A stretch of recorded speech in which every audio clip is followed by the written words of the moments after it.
I just want to say welcome to everyone. This is Alena, and you want to tell everyone about yourself? Yes, so I am a therapist, a black therapist at that. I'm in school to get my licensing and everything like that. I'm going to be specializing in trauma-informed care, specifically among African Americans and also other populations. I just really want to create that space. So I'm here with my lovely friend Sarah, just starting off. She's helping me create the space, for Black conversations about Black mental health.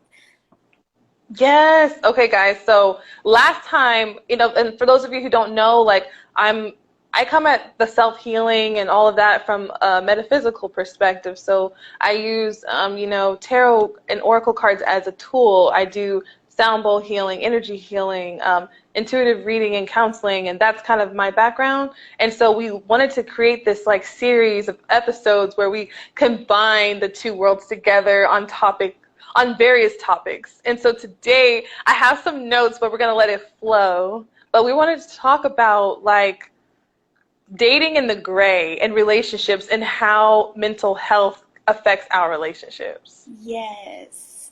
So hopefully you guys are familiar with that terminology, but just in general, speaking about gray areas, it's very prevalent in our culture because we live in a sort of matrix, right?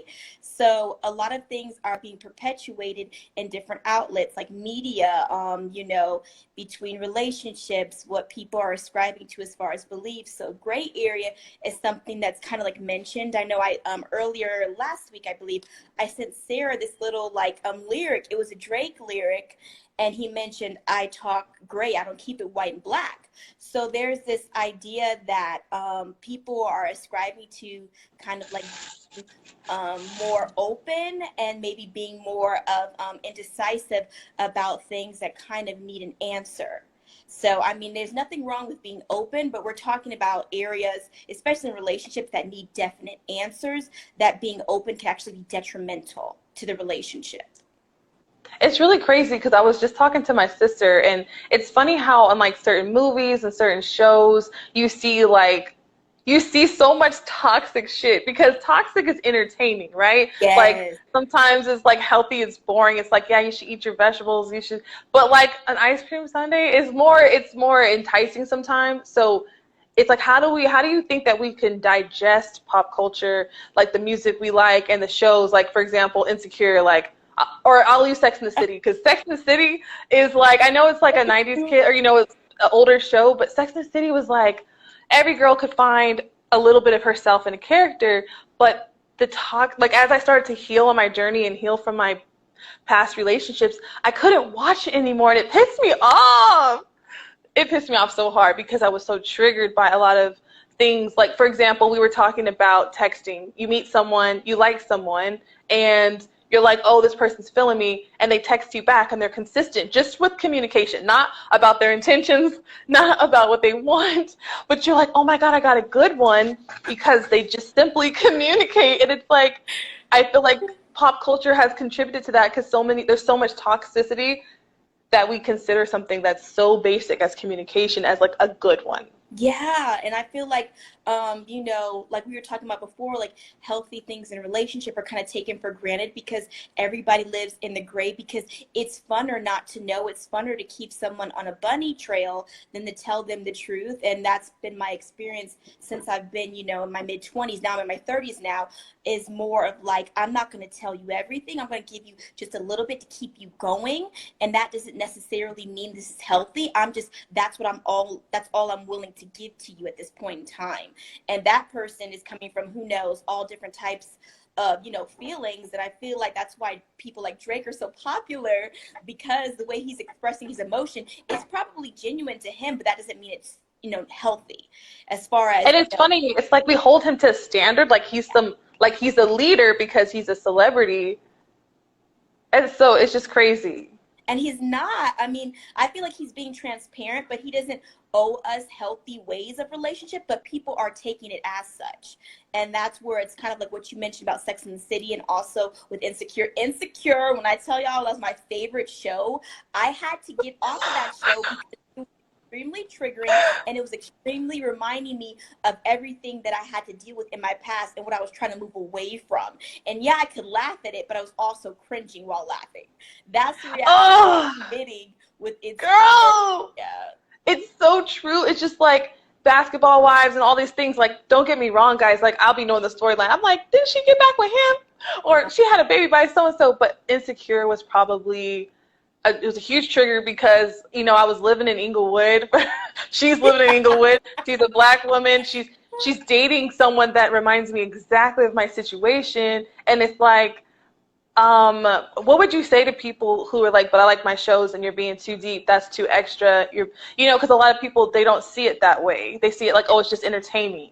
So I feel like what we entertain in our subconscious can't tell the difference. So I know that most people are thinking that, oh, I'm consuming this, it's not really showing, but it's like I was talking to, I was thinking about earlier, the patterns of behaviors. So behavior is a part of repetition. So if you're constantly consuming the show, it's going to show whether you like it or not. It's just, that's kind of like the law of our brain. It's kind of like, an internal function when we're dealing with behavior and repetition. That's what we look for, especially with with my background. I'm glad it's my background, but when I'm talking Go about ahead. patients with disorders, we're looking at repetition. So when someone is looking at a show like Insecure and their brain doesn't know this is good or bad information and they keep watching it, some stuff will start to leak out over time. It might not be immediate, but over time their reactions will seem. And then I have a lot of girlfriends, one in particular who I love, hope Shane in this live. I love you, girl. I love you, girl. Love you, girl. She's in that situation where she is repeating a certain behavior, and because I'm good friends with her, I notice a pattern, and I'm like, what shows does she like? Oh, she likes Insecure. Okay, that's interesting. And it's something that she's not aware of, at least not yet. So I'm hoping people see, even though it's for entertainment purposes, our brains are really like high powered functioning pieces of who we are, and we have to feed our brain what we want to be, even in those little moments.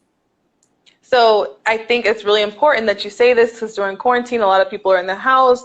A lot of people are reflecting on past relationships. So what would you say would be advice for someone who does want to find that entertainment? Like, how do we find the balance? Like, if we can't turn off that show that triggers us, or how do we redirect that?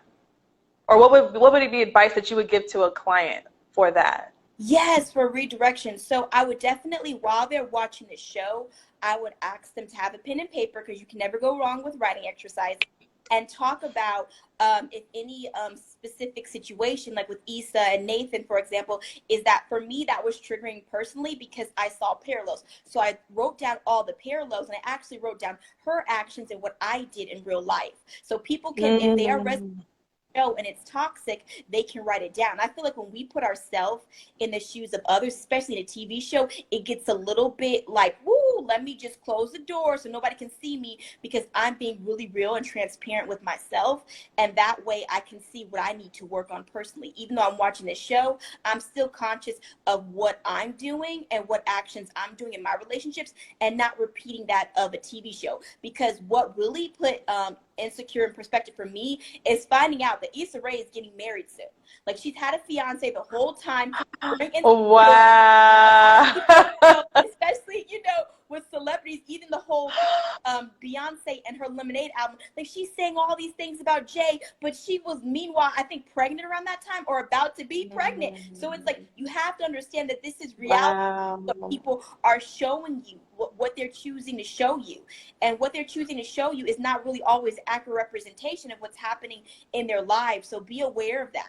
Be aware of that. Wow. Get it? Like, because that's so true, because we emotionally, that's what the show is. Like, they literally pay people to get you to emotionally, not just mentally, emotionally connect. Like, I was a huge Game of Thrones fan, and they would kill off main characters left and right, and I'm like, oh, what? And then people are mad. People get into fights. People are writing petitions about the ending of the show, which I have my own opinion about that, but it's crazy that it affected me that much, where my real life is about a show that it's an idea from someone's head. It's not real. But I think when the shows seem relatable, like Game of Thrones, I know it doesn't affect my life personally, but if I watch a show like Insecure, for example, this is not to bash Insecure. It's just I could see a lot of parallels in my life, in my dating life, and I'm like, now I'm subconsciously acting out those narratives. Yeah, I noticed that too with myself. I mean, not to, bash anyone else who feels like they can detach, but me personally, I was so invested in insecure. Like I would daydream about certain situations, characters, and I'm like, wait, I feel like I was a part of that scenario with so and so 5 years ago. So it's like, and then depending on how I ended with that person, that even gave more repressed memories, more life. So it was getting back to Mm. things that I had kind of like put away. So that's the thing too. I feel like it just depends on your level of being triggered with some of these shows. If you feel like you can detach, if you feel like you're in a healthy spot in a healthy relationship currently, then by all means you can watch whatever you want. I'm just saying personally, for me, I'm still working on having a healthy brain, healthy living cycle when it comes to relationship, healthy outlook. So I feel like I'm like a baby, but I'm like, no, I can't consume that. I just can't consume that. But by all means, if you feel Ooh. like you have the emotional tools to consume something and not, draw back and, consume a little bit of it, then, because I feel like Insecure to me was just like, it was like my holy grail. Like I love Issa. I still love Issa. I was back when she was doing Awkward Black Girl on Yes, so on I just YouTube, it was amazing. yes, I love her, but I just feel like she's almost getting so much of what millennials and Generation Z, like their relationships, it's almost like too specific. And then some people are really acting out what they're seeing. They're going accordingly by that show. It's almost like mental health or relationship 101 for them. And it's like most people would know the distinction, but they don't. Like, I'm gonna learn how to have a relationship by watching Insecure, and it's like, Ooh. Which is just so important. So, guys, if you're watching this, have you ever experienced something like that where there's a show or a book or a song? Some people it's an album. Like for me, The Miseducation of Lauryn Hill is my breakup go-to. It's like my self-worth healing go-to.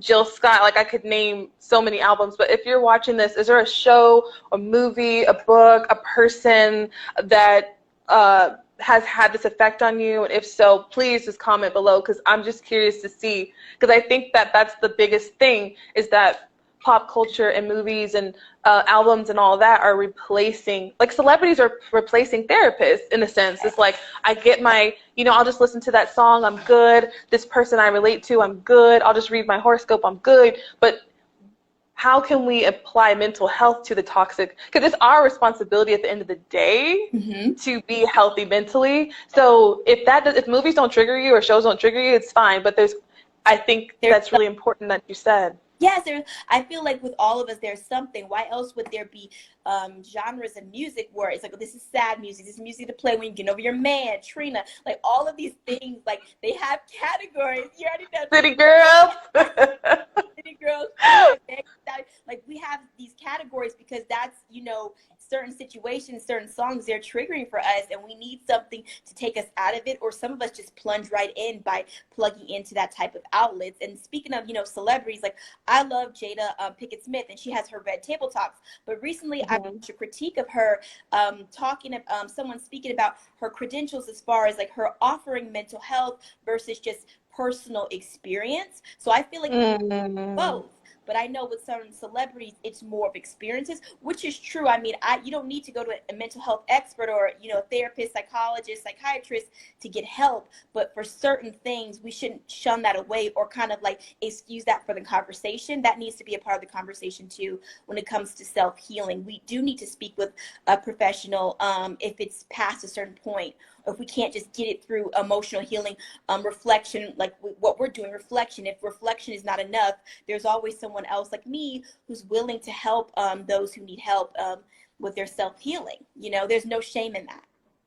There's no shame. And it's funny because I actually said this in the video that I just posted about why people don't want to do readings, or what I've heard from questions. Like I'll have people who maybe have watched my page for a couple months and like, okay, I'm finally ready. And I'm like, it's so funny that that's the response.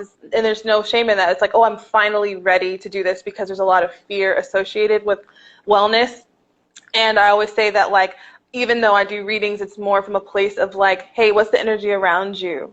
Let's look at that. Let's explore that. Let's heal that. And what is the outcome that you want to create? Because I believe everyone's a creator. So this is to empower. Like this whole talk is to empower people in their relationships. And I think that is such a huge thing that pop culture and what we're consuming. Like we're already consuming online when we're scrolling, we're Yeah. watching movies, we're listening to music. So we're doing a lot of it like subconsciously. So this is about how can we consciously create healthy dynamics in our relationships by being a healthy us. Yes, a healthy us. Also, like speaking of the gray area, what can we work on that we're indecisive about that really needs our attention? I know a lot of people, including friends, who are in the gray area when it comes to jobs. Like, oh, inspiration, career. Like, I'm not sure about this, so I'm going to stay with what's normal to me, what's stable, not something that's, necessarily healthy or feeds my soul or something that makes me want to get up in the morning and do. And I feel like the gray area, what we're speaking about, is in a negative context as far as people trying to get ahead and not getting ahead because they want to stay in an area where there's uncertainty and they won't have to do anything. They won't have to act. They can just sit there, in their little pool of, whatever feels comfortable to them. But that doesn't necessarily mean it's healthy, nor does it mean it's really edifying who they are as a person. They're just sitting there and they're waiting for someone to push them, when really they could push themselves. It just takes time. It takes, like what me and Sarah are talking about, these exercises, like consciously making mental notes of behaviors, things that you're repeating that could be contributing to you staying in one place. Right, exactly. And it's so funny that we're talking about that because I have in our notes that we were talking about, it's funny that we were talking about honesty, right, in relationships. And what does, because we're talking about the gray area of dating, there's black and there's white. Like, for example, an example of black and white would be, I want to be with you, or I'm looking for a relationship. These are my intentions. Like, we'll see where it goes.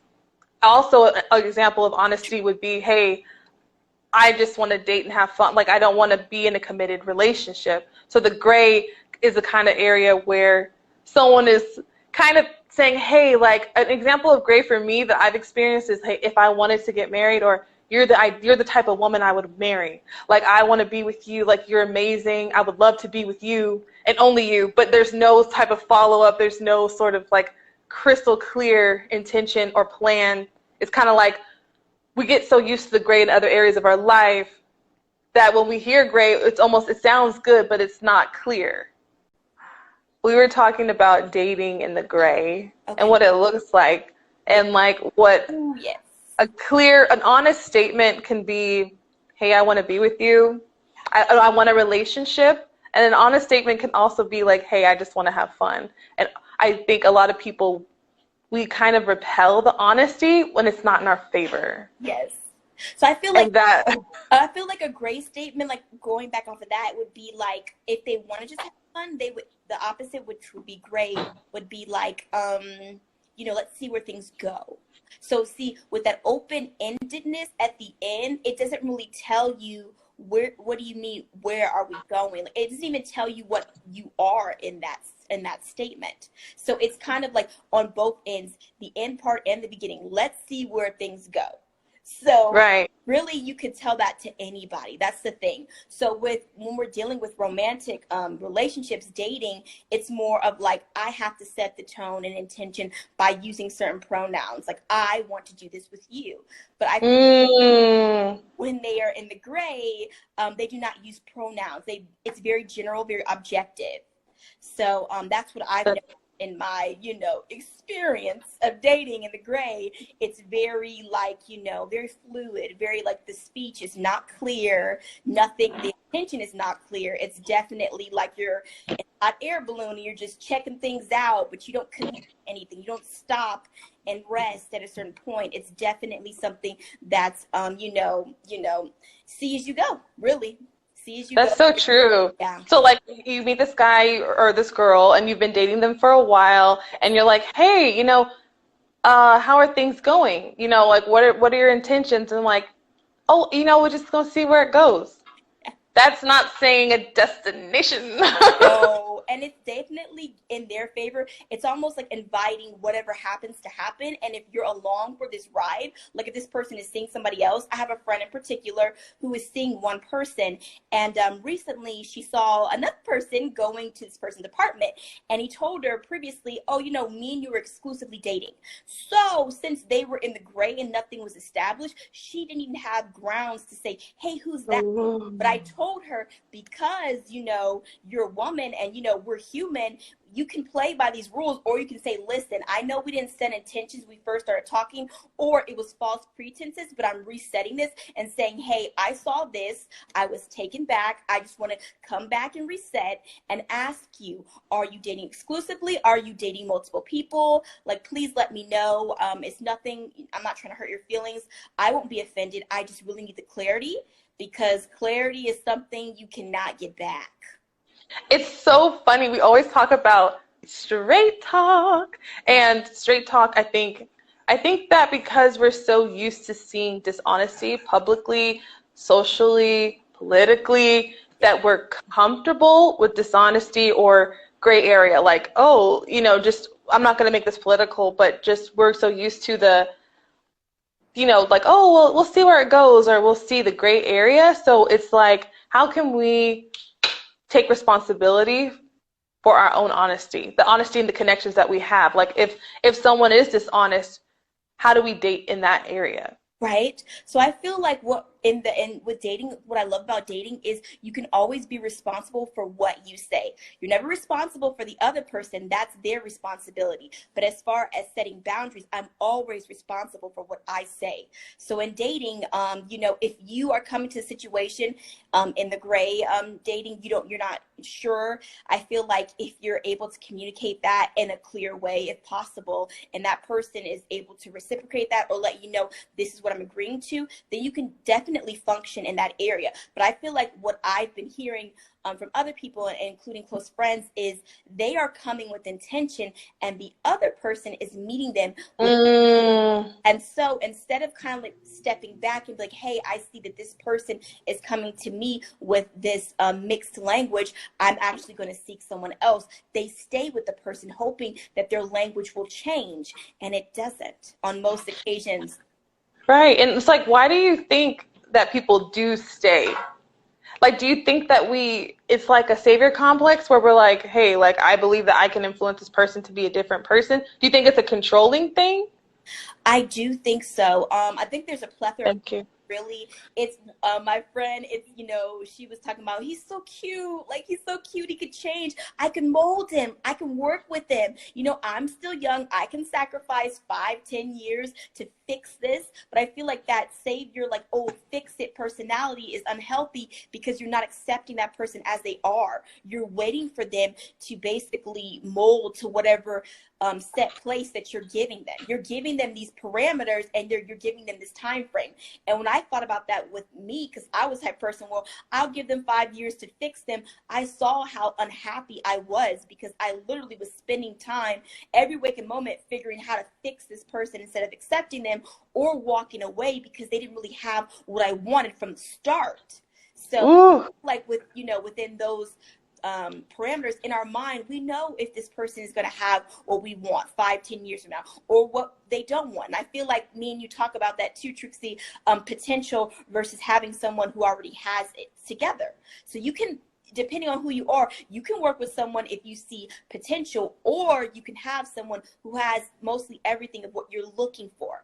And I feel like the gray area also comes in when we're doing this mismatch dance of, okay, in my mind, inwardly, I want someone who already has everything that I desire, but outwardly, I'm showing that I can deal with someone with the Ooh. so we do that, and then we get upset with that person because they're not matching our inward. But we didn't show that on the external. We showed that we're willing to deal with someone who is worth potential. Like, oh, I have to put into this person, which is fine, if you're willing to commit, if you're inward and outward match. But most of us, it doesn't.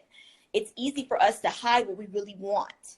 But I feel It's so true. go ahead, Trixie. I'm sorry. Oh, no, I was just agreeing with you. Keep going. Like, that's amazing. For us to hide what we really want, because we're afraid that if we tell the truth, that whatever we're getting, oh, it's going to be a dry spell. I might not get another person. I'm on Tinder, and this is my last swipe, and, I really want to make something. I'm tired of being alone and all these things. But at the same time, when you're in a situation, you feel like you're still tinkering. You're still trying to fix things.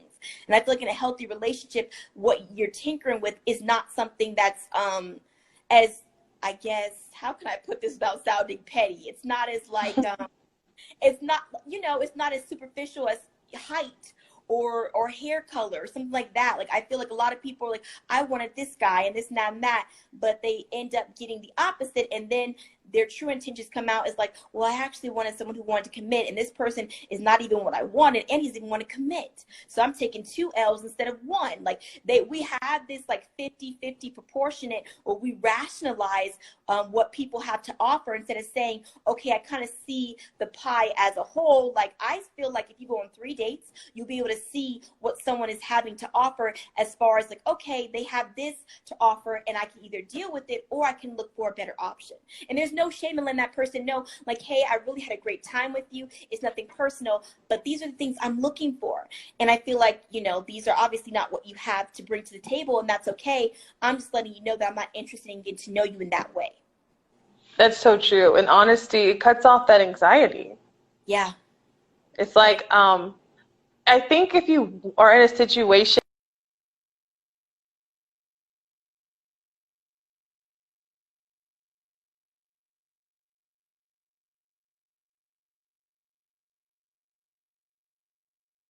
oh, it's cutting out. Me? There we go. Yeah, it Sarah. stopped for a second. Okay. Can you hear me? Yes, I can hear you, Sarah. Oh, okay.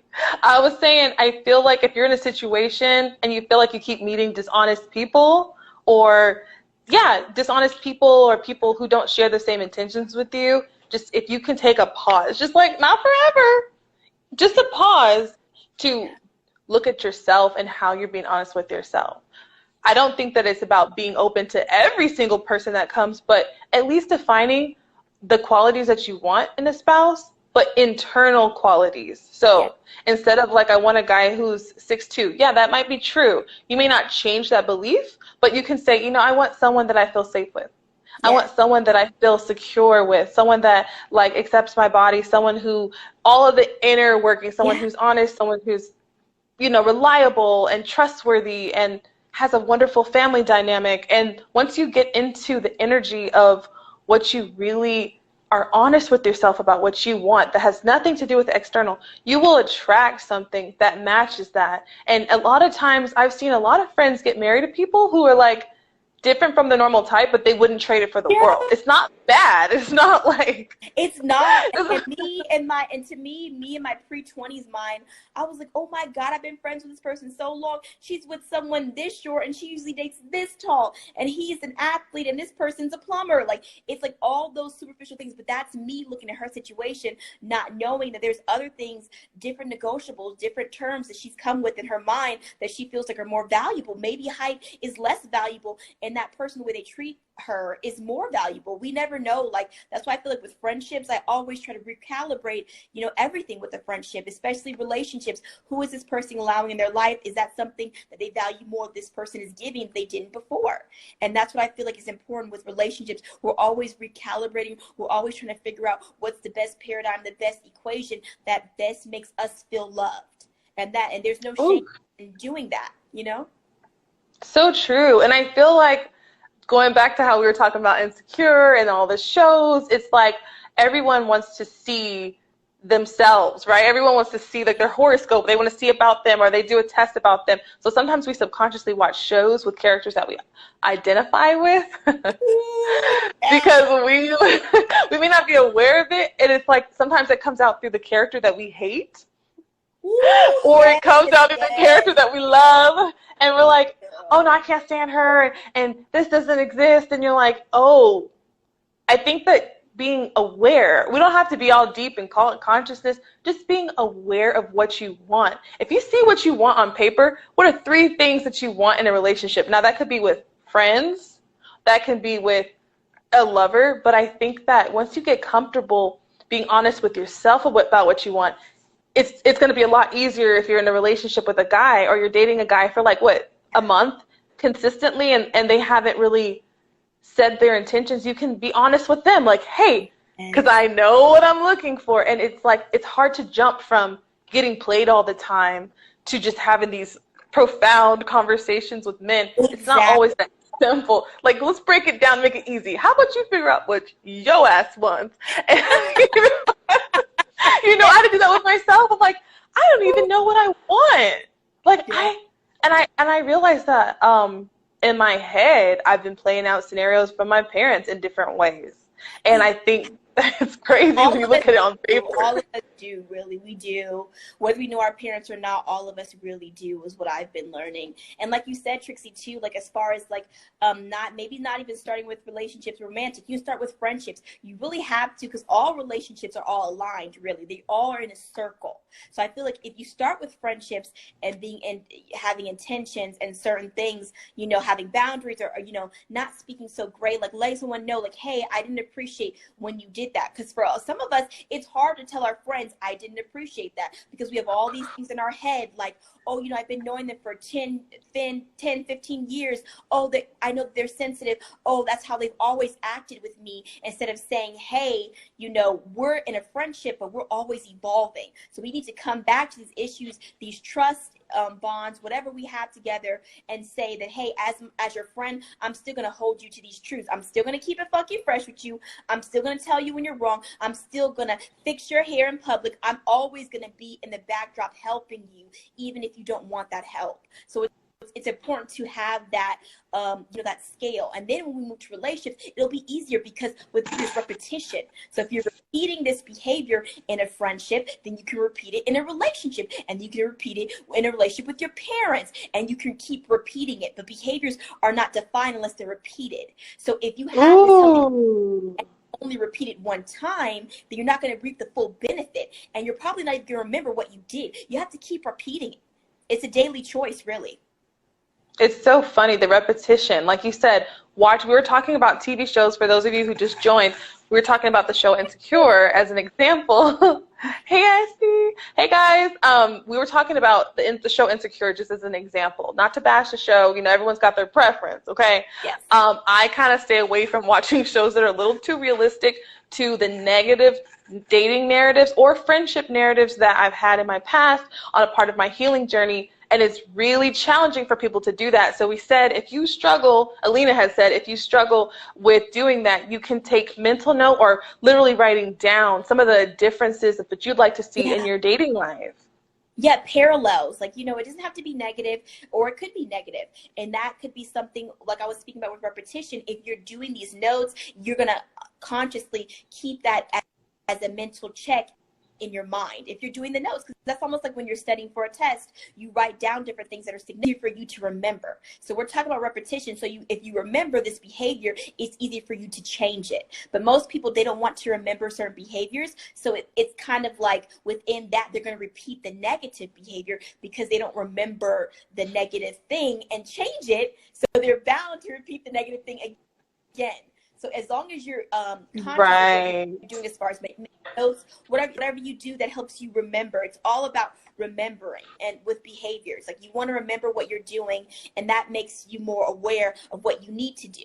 So to me, I'm always making notes of what I'm thinking about, what I'm doing, because I feel like that's how I propel, that's how I evolve, really. That's the only way really to evolve, is making those notes, is looking at your relationships, not with a blind eye, but going back to a negative situation, even if it's cringy, and be like, you know what, I'm still going to be here. I'm going to be in this moment. I'm not going to block it out. And I'm going to accept all these negative things about myself in order to put out good and evolve. Because you have to embrace that in order to get it out of your system. You can't just get it out of your system by ignoring it. Because a lot of us, we like to... We really do. We like to ignore things that aren't pleasant, you know?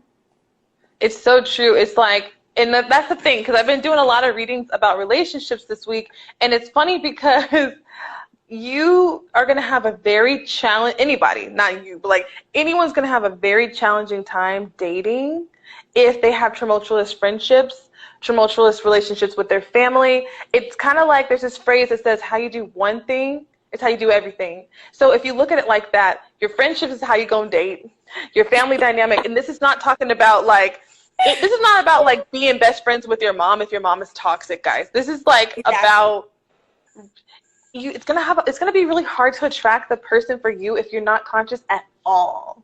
Yes. Like if you're not just conscious Yes. about your decisions. You don't have to be spiritual. You ain't gotta meditate. You don't have to do any of the things. Like you don't have to even go to therapy, even though it would help your experience so much more. But you can start by just simply journaling, or just start consciously looking at, is there a disconnect between your friendships and your relationships? Is there a disconnect between any type of relationship in your life? And it all points back to the relationship that you have with yourself.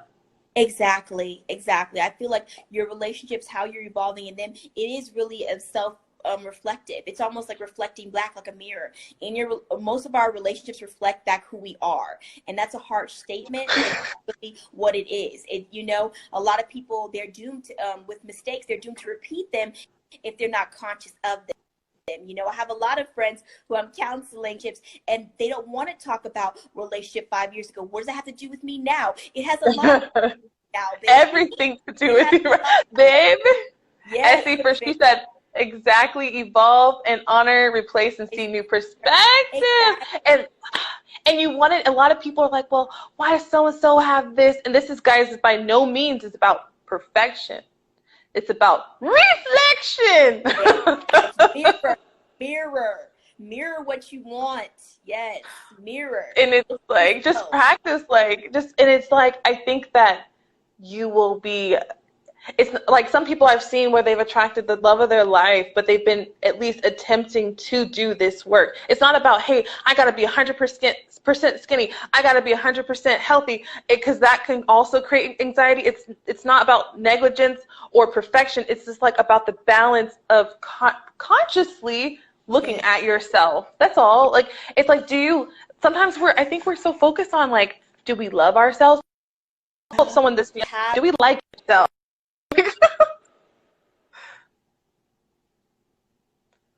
Go ahead, Tracy. I'm sorry. I know there was a lag. I sped up, and then I was trying to react to the sped up part.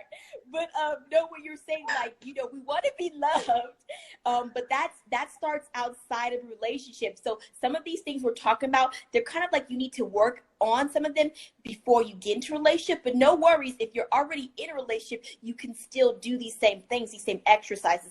But to me, I feel like since I'm not in a relationship currently, it's easier for me to do these things because I'm focused on myself. I'm not focused on my partner. Because I know sometimes in relationships, it's easy to get focused on your partner and sometimes be more checked into their self journey than your own, because you're so in love with this person. You want them to succeed, but sometimes you neglect yourself while being hyper focused on that person.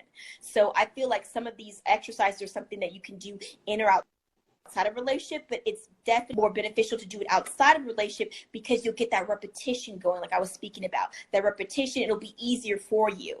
It won't be almost like, you know, grinding teeth, because I know in a relationship, sometimes we don't want to stay awake and look and read books and think about extra. We want to go to sleep. We're tired. We got to work tomorrow. Our partner talking about don't get some love in time. Like, it's a lot that you're juggling.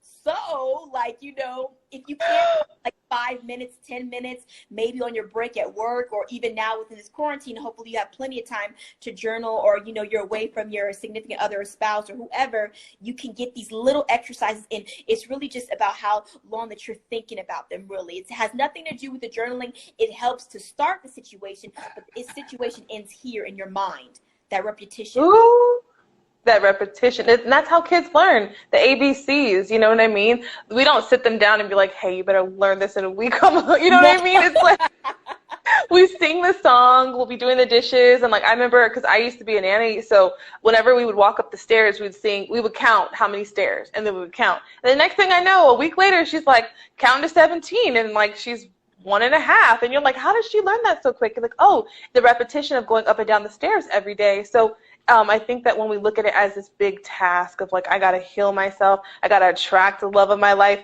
I got to be it's way too much. So if you just go, hey, like, what can I pour into myself, like you said? Within 5 minutes, we're talking about like bite-sized consumptions, because I know a lot of people are worried about, oh, you're giving me these long exercises, I don't have time, you know, effort. So I'm trying to make it as small as possible, because really it's all about here. Like, how are you processing information outside of repetition at work? Like, how are you excelling at work? If you're excelling, like, you know, at work, when they're critiquing you with your job performance, they're looking at how you're you're repeating certain things that you see. There's a certain model they put up there for you, and they're wanting to see how close you're getting to the goal. So repetition is how close are you getting to the goal every day or every week or every month or every year. It's really about that continuous effort. So a lot of people, they'll have the effort when things are going good, but when things are going bad or they're unsure, the effort decreases. So you want to keep doing these things no matter the outcome, because in the end, the outcome, obviously, depending on how many times you're doing it, how conscious you are, it's going to be in your favor. It's just you have to keep doing it. I know it's annoying. I know it's tasking. I know there's other things you could be doing, but I'm telling you, when you speak to other people, you'll have a whole different vibe about you. People want to come to you, asking you all these different questions, want to know why you seem so happy, why do you seem so fulfilled. It's like, it's a lot of work that people don't see that people will see in the future. They'll benefit off of you doing this work. It's so true. It's so true. It's like, and it's funny because what I have is a lot of people, how do we eliminate the victim mindset? Because it's very easy to get into that victim mindset, like, okay, well, every guy I've dated has been this way, or I can never have a best friend, or, you know, I can't do this unless I have that. And I've definitely fallen into the victim mindset, and I found that if you look at everything that you pay attention to is feeding you. So if you're a plant, we're all plants, and what are you feeding yourself every day? So if it's like in those down moments where maybe you take a break and you fall off, it's like, okay, what are you feeding yourself at that time? Exactly. Are you watching those toxic shows? Are you listening to that negative music? Like, So how are you? So it's so, Yeah. I know it sounds so bad, guys, but being toxic or listening to toxic things when you're going through, it's comfortable. It's a self-soothing behavior. Like for me personally, like I had to stop. No shade to SZA. I had to stop listening to SZA because she was a Me huge. too. And when things are going bad, I would have her everything on repeat. And I felt like when I was doing that, all the progress, all the work I've been doing, I was setting myself back. Because when I went back, when I tried to be like, okay, I'm done with SZA, I'm done with my week of self-pity and wallowing, I'm going to go back to the conscious Lena, it was like pulling teeth. It was like when I was trying to do these exercises, a small voice in my mind was telling me it's not worth it. Like you're still going to be in the box. That's why it's really important, repetition, because you're always going to have a small voice in your head, which is negativity, that's going to tell you what you're doing is not working. But when you keep doing it over and over again, the voice gets smaller. The problem, the issue, whatever you're doing, the person, whoever it is, it just gets smaller, insignificant in your life. And you're able to not even think twice about it. And that's why I feel like it's not really about eliminating it. It's about how small you can get it. Because we all have self-doubt. There's nothing wrong with that. That's actually normal. It's healthy. But it's how big is this self-doubt in your mind? How big are you letting it affect your relationships, your behaviors, what you're doing? Like, is it affecting you to the point where you're not doing anything? You're in the same situation, same space for 5-10 years. And I have a lot of people, older people, especially talking to me about monumental issues that they feel like they can fix within a month. But I look at their thinking patterns over years and it's like, wow, like this pattern has existed for 10 years and no one's ever brought attention to them, not even their spouse. So a lot of people, it's so powerful. No, yeah, it's true. It's like it built momentum for 10 years. So people want to cut out patterns, but they don't want to soothe them away. You know what I mean? Like, you know, when you mop the floor, it takes some time. You have to go back, dip it in the bucket. Like, it takes a little bit of time. It's almost like we want to eliminate the victim. Okay, so we're asking, like, how do we eliminate the victim mindset? But it's really not like a weed. Sometimes some people can yank it out, and we see those stories and we're like, I want to be like them. But sometimes you got to spray the weed, come back. Then sometimes you got to like shovel it after you sprayed it, and then you got to like, it's a process. So get used to just being like you said, like it's okay. You don't have to. And like, for example, our video cutout. Today was crazy, guys. Like today was crazy on some anxiety, but I was like, we planned this.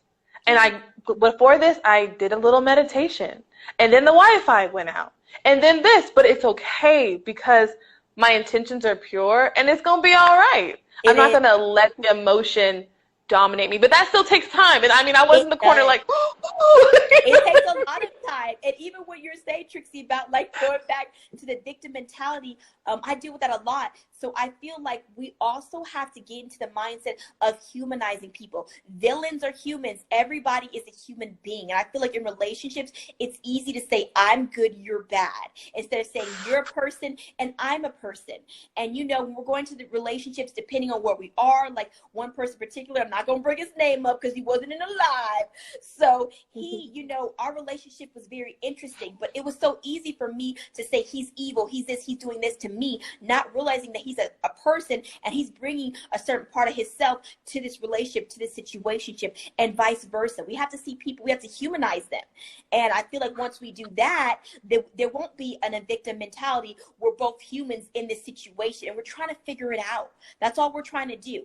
And I feel like even, you know, with, you know, rape and all these other really complex issues, I don't know who came up with the victim mentality. I feel like for certain situations, I can understand why for labeling purpose, they need to define it, but at the same time, not giving people who are victims more power than the oppressor and vice versa, but we're all human.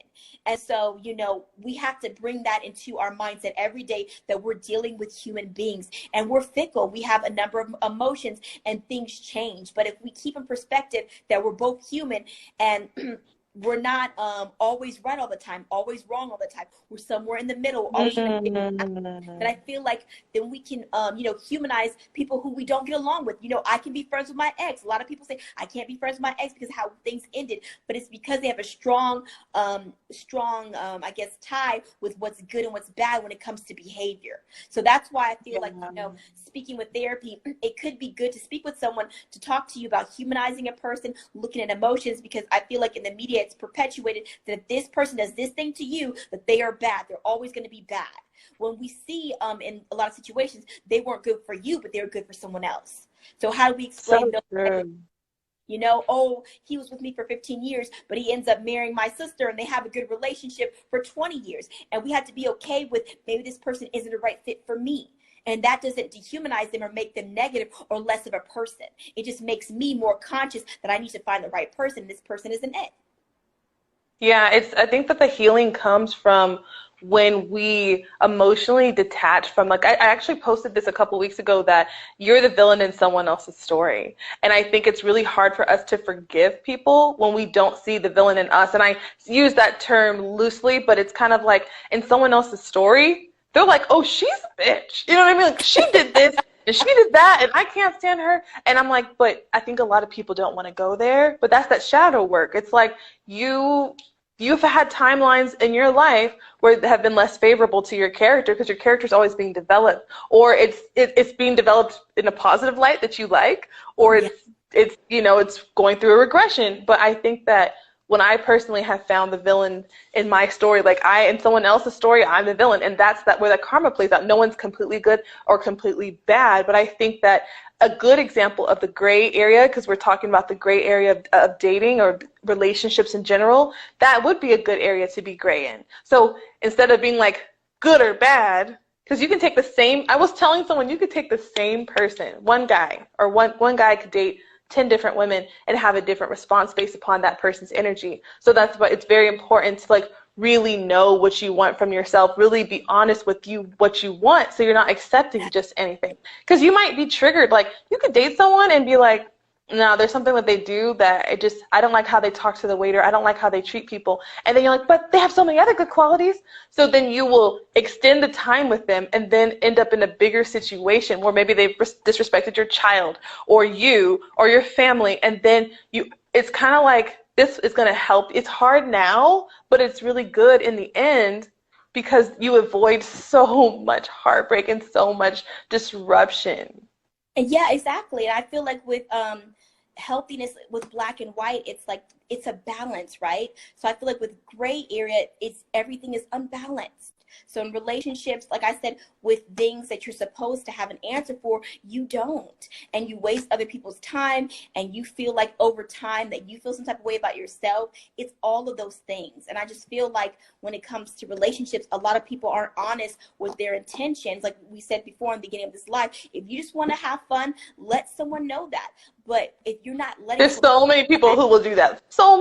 There's so many people who just want to have fun. I know a lot of girlfriends who do not want relationships, but they still want companionship. They still want to have fun.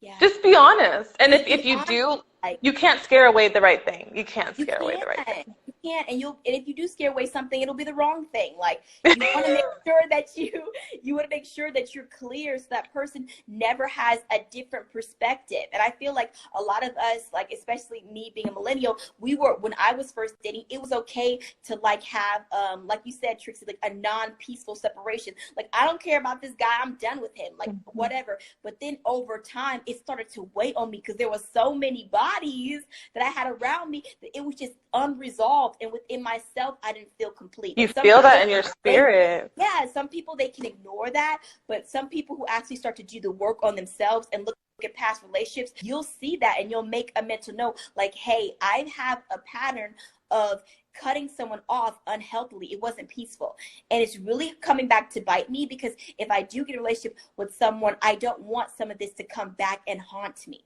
because I feel like certain behaviors haunt you, and it will be with the right person. You're like, oh my God, it's the right person, but why do I feel like I'm messing up this relationship? Like, why do I feel like everything I'm doing is messing it up?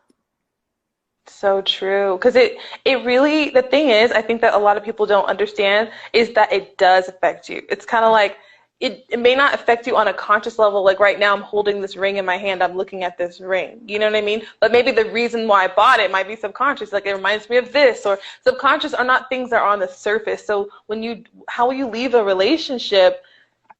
Even like, say if you're not clear with someone and you get into a relationship, and then you ghost them, or you do something like kind of disrespectful, and then you meet the love of your life 5 years later, there might even be things that you're unaware of. So some people aren't even aware of the karma that happens to them. You could be dating someone and they could be cheating on you, or it's not always like tit for tat. It could be financial, it could be your health. So it's just kind of like living with intention. Yes. And living with integrity.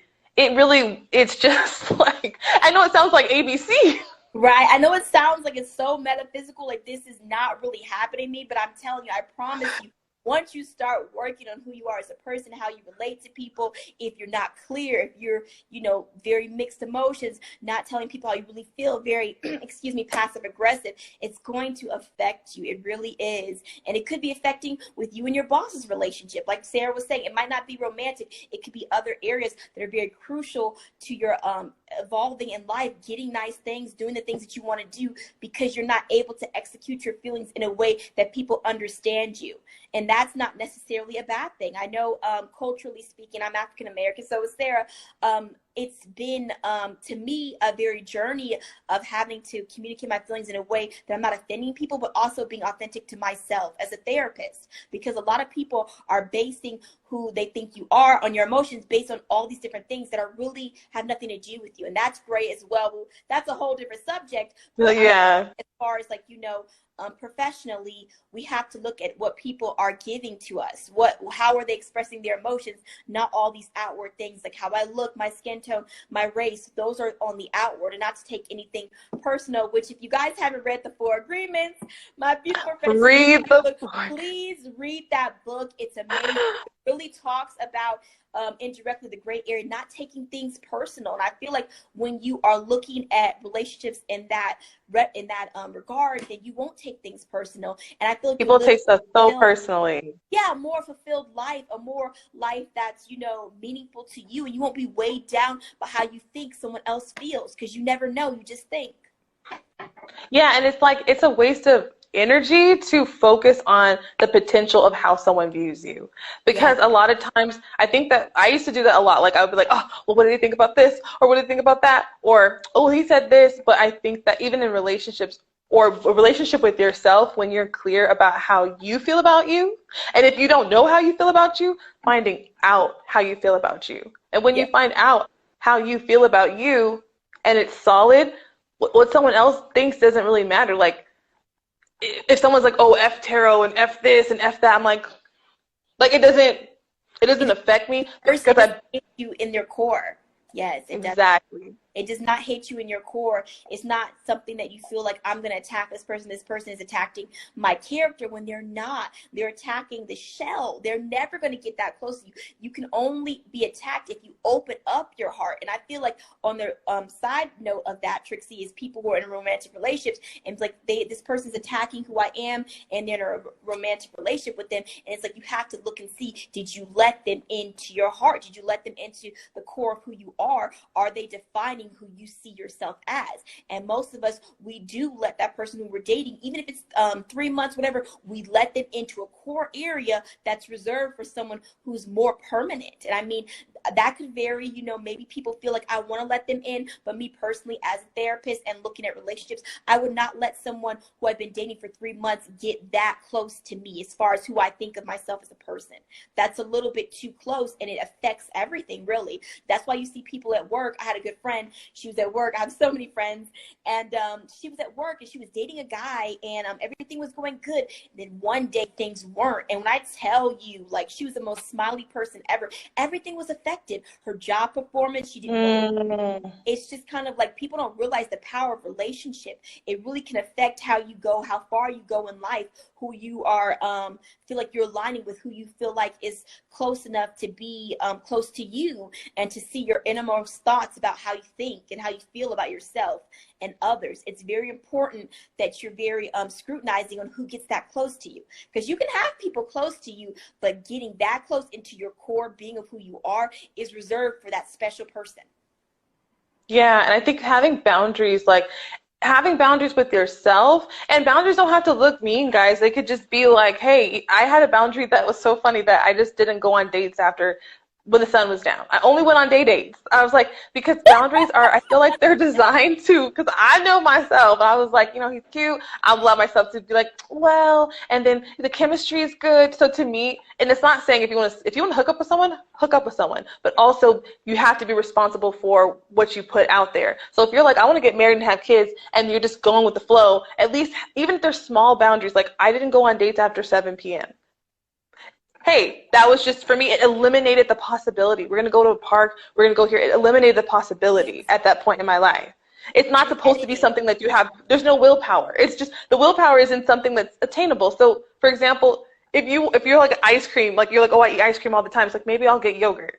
I'll have something sweet. I'm just going to substitute it. Like sometimes I found like it's much easier to substitute a behavior than to eliminate something. And I think that I feel like the whole gist of like everything we've been saying is really to know thyself, like to really know thyself. And if you don't, learn thyself. And if you don't, develop thyself. Develop.